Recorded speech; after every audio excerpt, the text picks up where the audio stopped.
இன்றைக்கு அநேக ஊழியர்களும் அநேக நல்ல விசுவாசிகள் கூட அந்த பரிசேயர் சதுசேயர்களைப் போல விழுந்து போன மனதை உடையவர்களாக இருக்கிறார்கள். இயேசு கிறிஸ்து சொன்ன எதையுமே அவர்கள் ஏற்றுக்கொள்ள ரெடியா இல்லை. இயேசு கிறிஸ்து தேவனுடைய குமாரன் என்று சொன்னதை அவர்கள் ஏற்றுக்கொள்ள ஆயத்தமாக இல்லை.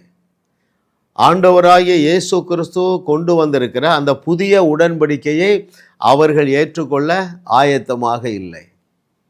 இனி ஆட்டுக்கடா, இளங்காளை அல்லது பறவைகளுடைய ரத்தம் சிந்தப்பட வேண்டியதில்லை, அதையும் அவர்கள் ஏற்றுக்கொள்ள ரெடியா இல்லை.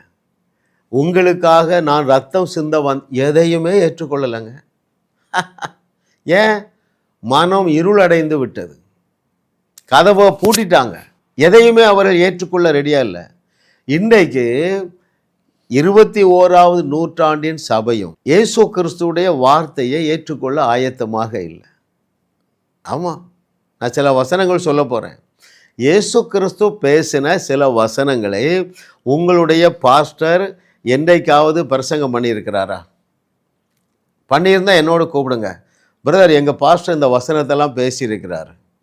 அருமையான தேவர்களே, பரிசேயர்கள் சதுசேயர்கள் பிரதான ஆசாரியர்களைப் போல எனக்கு எல்லாம் தெரியும் என்கிற மனநிலையிலிருந்து நீங்கள் வெளியே வாருங்கள். தேவன் உங்களோடு பேசுகிற சத்தத்தை கேட்பீர்கள். உங்களுடைய கரத்தை பிடித்து அவர் நடத்துகிறதை நீங்கள் அறிய முடியும். சொல்லட்டுமா? அன்றைய பரிசேயர்கள் சதுசேயர்கள் பிரதான ஆசாரிகளைப் போலவே இன்றைக்கு மதம் இருக்கிறது. நான் சொல்கிறேன் பாருங்களா. நீங்கள் யாருடைய பாவங்களை மன்னிக்கிறீர்களோ அவர்களுடைய பாவங்கள் மன்னிக்கப்படும் என்று சொன்னாரே.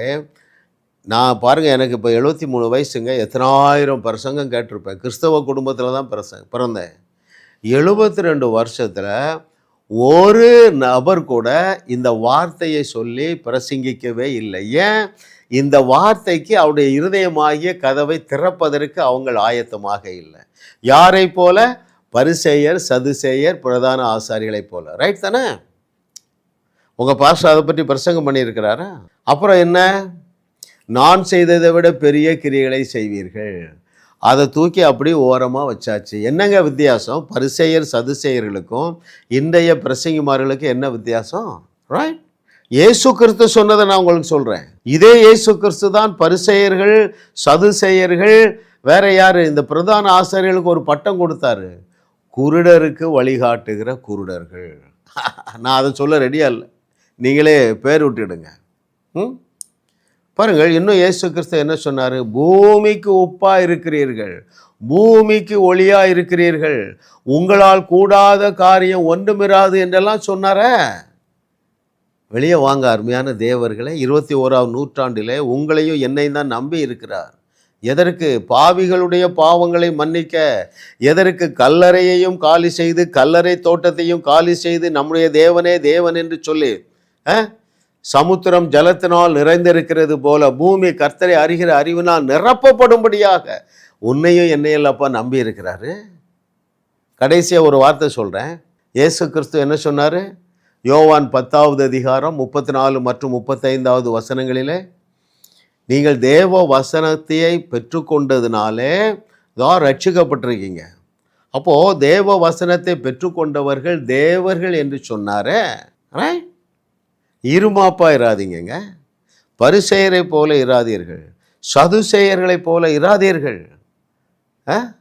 தேவனுடைய வார்த்தைக்கு உங்களுடைய இருதயமாகிய கதவை திறக்க வேண்டுமென்றால் என்னுடைய செய்தி ஒரு 10 செய்தி கேளுங்க, உங்கள் இருதய கதவு திறந்து விடும்.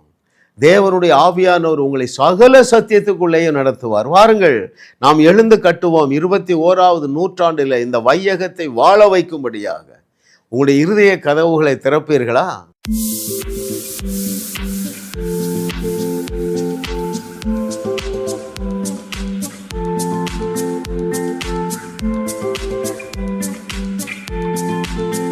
ஜாஸ் மினிஸ்ட்ரீஸ் யூடியூப் சேனலில் தொடர்ந்து செய்திகளை கேளுங்கள், சப்ஸ்கிரைப் செய்யுங்கள், வீடியோக்களை லைக் செய்து பலரோடும் பகிர்ந்து கொள்ளுங்கள். அவர்களும் ஆசீர்வதிக்கப்படட்டும்.